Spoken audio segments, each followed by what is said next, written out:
Hey everybody, it's Jason Lauren, owner and head scout of ScoutU here to talk about this week's recruiting tip.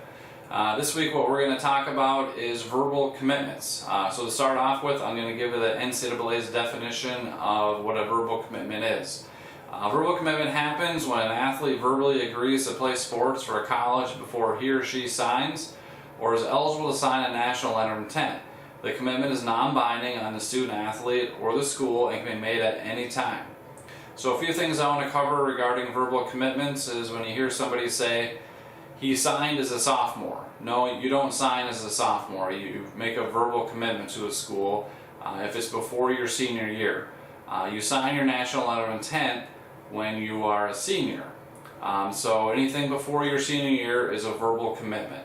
When it comes to verbal commitments, either side can back out for any reason. Athlete finds a better school, they can back out. Same thing with the colleges. If they feel like you're not meeting their expectations and progressing how you think they want you to, they can back out of that. They find a better recruit, they can back out of that.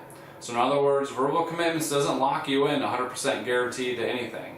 But typically colleges, when they ask you to make a verbal commitment, they're typically going to honor that unless you do something to mess it up.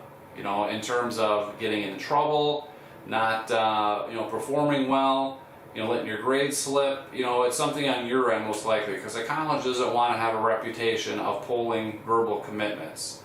But again, it is not binding, so either side can back out of that. The athlete can back out as well. So the other tip I have for you for verbal commitments is if you do make a verbal commitment to a school, that ends your college search. Sometimes I'll hear kids that they make a verbal commitment to a school and just to lock in a school, and they're like, well, I think I'd rather go somewhere else, so they keep searching. That's a mistake, because if that school finds out that you are still searching, the school that you made the verbal commitment to, that's not going to look very good. And they could pull that verbal offer to you, and now you're left not playing anywhere. So it's a big decision for you. When you make a verbal commitment, stay committed to it.